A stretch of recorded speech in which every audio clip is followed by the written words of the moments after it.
Dans la vidéo d'aujourd'hui, nous parlerons de l'Apocalypse ou du livre de la Révélation. C'est l'une des parties les plus mystérieuses et énigmatiques de la Bible. Écrit par Jean, ce livre révèle des visions prophétiques sur la fin des temps, le jugement divin et la victoire finale du Christ.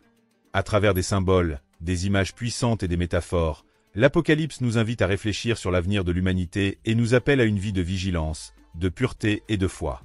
Mais avant de continuer, n'oubliez pas de vous abonner et de liker pour ne pas manquer nos prochaines publications. Sans plus tarder, poursuivons. Les prophéties contenues dans ce livre ne sont pas seulement des prédictions d'événements lointains, mais aussi des leçons spirituelles pour chacun de nous, vivant dans le présent. Chaque révélation a une signification profonde, tant pour les chrétiens de l'époque que pour les chrétiens de tous les temps, et offre des orientations pour notre marche de foi. Dans cette vidéo, nous aborderons 10 prophéties de l'Apocalypse, en explorant leur contexte, leur signification et comment nous pouvons appliquer ces enseignements dans nos vies aujourd'hui. La révélation du Christ et les messages aux 7 églises, Apocalypse 1 à 3. Les premières visions de Jean dans l'Apocalypse révèlent un Christ glorifié, comme le Fils de l'homme, qui marche parmi les 7 églises. Le Christ transmet des messages spécifiques à chacune de ces églises, abordant leurs vertus et leurs défauts. Les lettres sont une invitation à réfléchir sur la manière dont nous vivons notre foi dans le contexte de l'Église et de la société. Les églises représentent différents aspects de la vie chrétienne et peuvent être vues comme des miroirs de nos propres pratiques et attitudes en tant que chrétiens. Jésus nous appelle à la pureté, à la repentance, à la vigilance et à l'amour véritable. Le livre scellé est l'agneau digne d'ouvrir les sceaux, Apocalypse 5. Dans Apocalypse 5, nous voyons un livre scellé avec 7 sceaux, et personne sur terre ou dans le ciel n'est digne de l'ouvrir, jusqu'à ce que l'agneau, qui est le Christ, se présente comme digne. Lui, le Sauveur, brise les sceaux, révélant des événements catastrophiques qui apporteront le jugement sur la terre. L'agneau est digne d'ouvrir les sceaux parce qu'il est le seul à avoir vaincu le péché et la mort. Cela nous rappelle la centralité du Christ dans notre salut et nous encourage à avoir une confiance totale en sa souveraineté, car il contrôle toute l'histoire. Les 7 sceaux et les calamités qui se déclenchent sur la terre, Apocalypse 6. Les 7 sceaux décrits dans Apocalypse 6 représentent les jugements de Dieu sur la terre à la fin des temps, lorsque l'agneau, Jésus-Christ, ouvre chaque sceau, libérant une série d'événements catastrophiques qui affectent le monde entier. Ces sceaux ne sont pas seulement des punitions divines, mais aussi des signes de la lutte finale entre le bien et le mal, et de la manière dont l'humanité devra rendre des comptes de ses actions. La révélation des sceaux est un processus progressif qui mène au jugement final, et chaque sceau introduit une nouvelle phase de tribulation. Dans le premier sceau, le Christ révèle un cavalier monté sur un cheval blanc, tenant un arc. Il est décrit comme quelqu'un qui sort pour conquérir, apportant la guerre et le conflit. Ce cavalier est souvent interprété comme représentant la conquête et l'expansion du mal, symbolisant l'arrivée de conflits, de guerres et de révolutions. L'arc dans ses mains suggère que la guerre sera menée avec pouvoir et destruction, et le cavalier symbolise la propagation de fausses idéologies ou de leaders qui trompent et manipulent les masses. Ce sceau avertit du pouvoir destructeur des guerres et des conquérants qui, motivés par la cupidité, le pouvoir et le désir de contrôle, répandent le chaos sur terre. De plus, il peut représenter la prolifération d'idées et de systèmes qui, en s'infiltrant dans les sociétés, causent de profondes divisions, de l'instabilité et même des guerres internes entre nations et groupes. Le deuxième sceau révèle un cavalier monté sur un cheval rouge. Il reçoit une grande épée et se voit confier le pouvoir d'ôter la paix de la terre, provoquant des meurtres entre hommes. Ce sceau représente la guerre et la violence extrême qui se propagent dans le monde. Contrairement au premier cavalier, qui cherche à conquérir, le cavalier du cheval rouge apporte le chaos par des batailles, des meurtres et des destructions, sans limite. Ce cavalier symbolise une augmentation significative des conflits armés, avec des nations et des peuples se confrontant violemment. La faim, la pauvreté et la souffrance augmentent également pendant cette période, car les guerres consomment les ressources et la vie humaine devient encore plus dévalorisée. Le troisième sceau révèle un cavalier monté sur un cheval noir, tenant une balance. Une voix surgit du milieu des 4 êtres vivants, disant que le prix du blé et de l'orge a considérablement augmenté, symbolisant la faim et la pénurie alimentaire. Ce sceau représente une période de grande famine et de pénurie après les guerres et les destructions. La balance suggère une distribution inégale des ressources, où quelques-uns auront accès aux biens nécessaires à la survie, tandis que beaucoup lutteront pour survivre.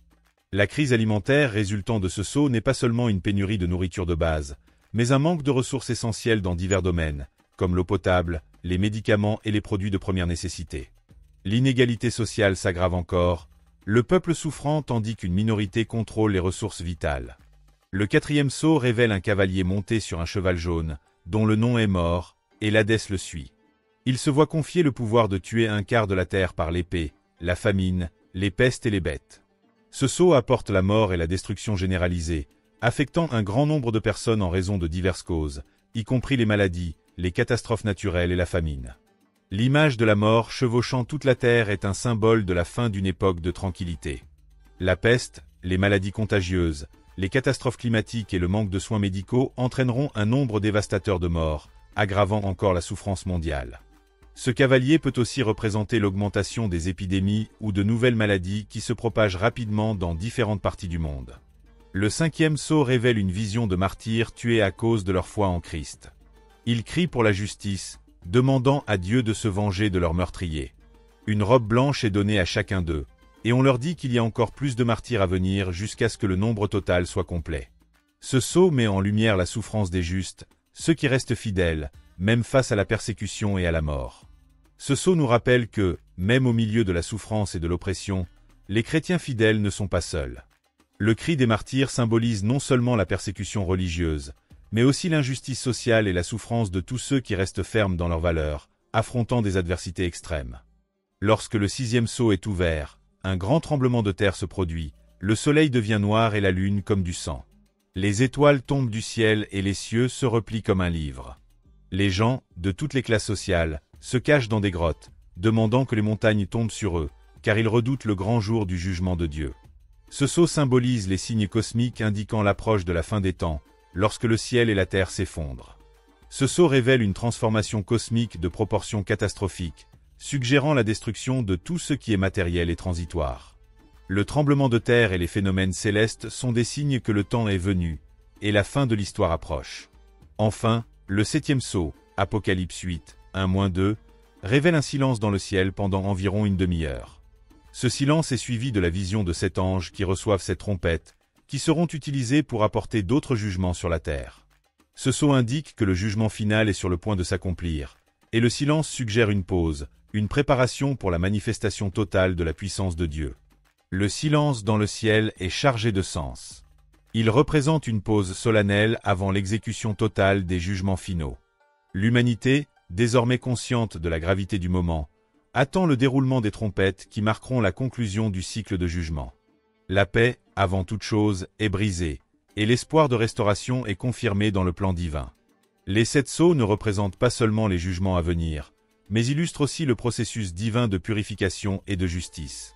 Chaque sceau est une étape qui nous rapproche de l'accomplissement de la volonté de Dieu et de la restauration du monde. Ils servent d'avertissement afin que l'humanité se tourne vers la véritable justice, vivant selon les principes divins avant que la fin n'arrive. 4. Le son des trompettes et le jugement divin. Apocalypse 8-9. Lorsque les 7 anges sonnent des trompettes, des jugements encore plus sévères sont annoncés sur la terre. Les trompettes représentent des avertissements divins, appelant l'humanité à la repentance avant qu'il ne soit trop tard. Ces jugements ont des conséquences terribles, affectant la nature, la vie humaine et les structures spirituelles du monde. Le son des trompettes est un appel à la vigilance pour nous tous. Dieu ne désire pas la destruction, mais le salut. À travers ces jugements, il cherche à réveiller les cœurs endurcis et à nous appeler à la réflexion et à la repentance.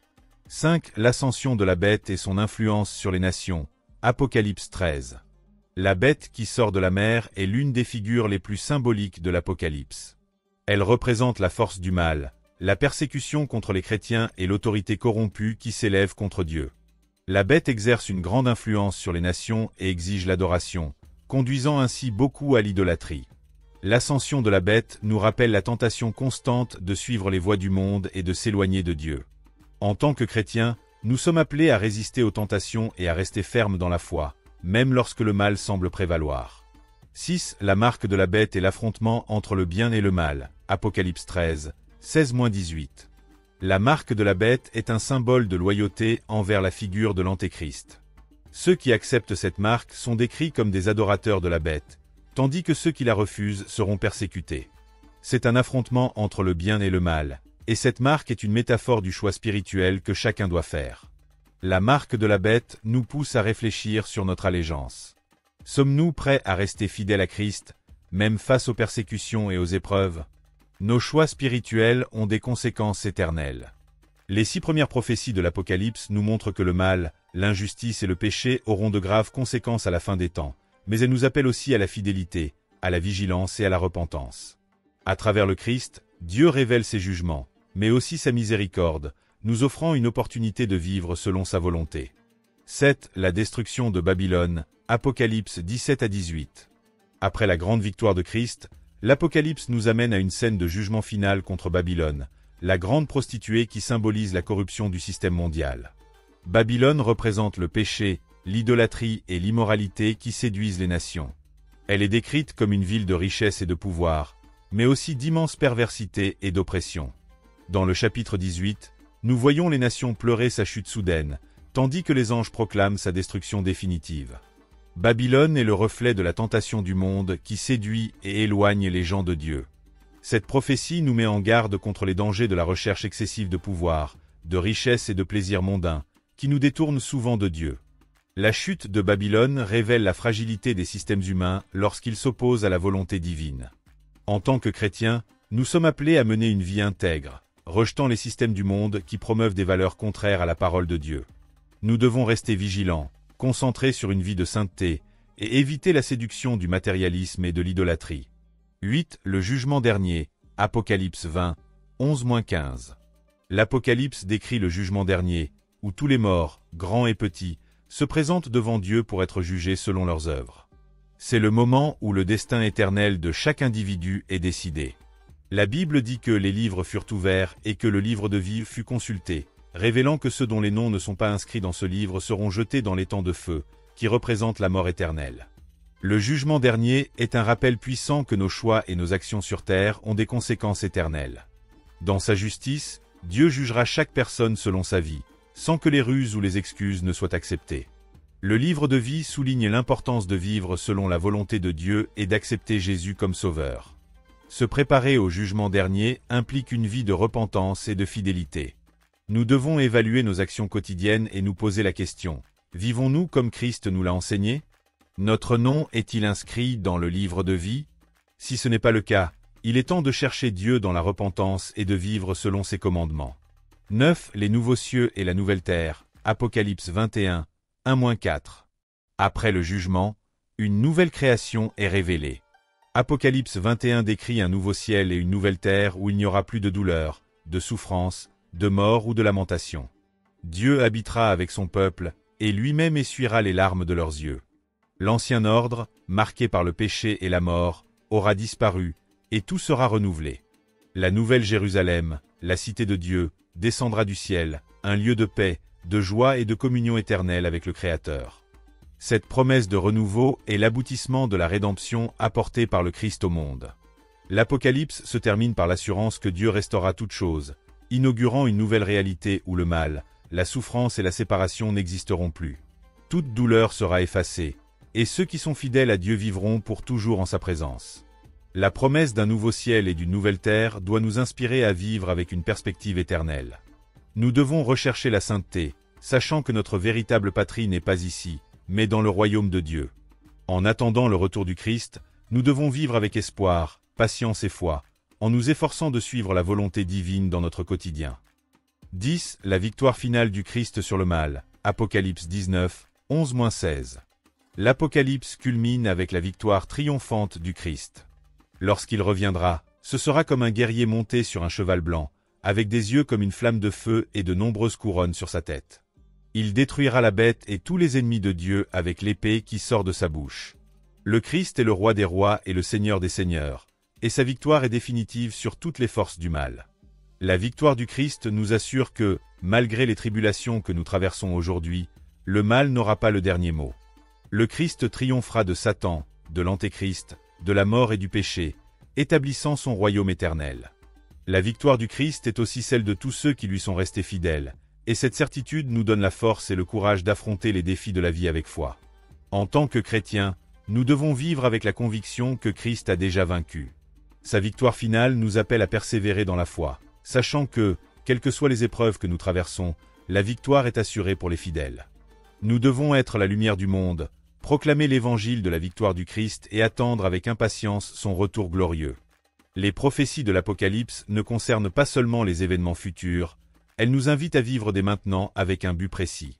Le jugement, la chute de Babylone, les nouveaux cieux et la nouvelle terre, ainsi que la victoire finale du Christ, nous appellent à réfléchir sur notre vie chrétienne. L'Apocalypse nous rappelle que nos choix ont des conséquences éternelles et que nous sommes appelés à vivre dans la vigilance, la sainteté et la fidélité. Comment pouvons-nous vivre en accord avec ces prophéties? Nous devons rechercher la sainteté, faire des choix alignés sur la volonté de Dieu et nous préparer au retour du Christ.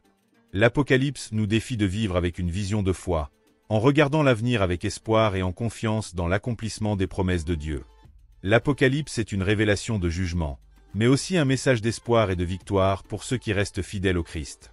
Nous vivons avec la certitude que, bien que le mal ait encore du pouvoir, à la fin, le Christ rendra justice et établira son royaume éternel. Si ces prophéties vous ont touché, abonnez-vous, laissez un like, partagez cette vidéo et réfléchissez à votre vie devant Dieu. Êtes-vous prêts pour le retour du Christ? Vivez-vous en conformité avec les promesses de l'Apocalypse? Que le Saint-Esprit nous guide dans notre marche de foi, en attendant avec espoir le glorieux retour de notre Seigneur. Que Dieu vous bénisse.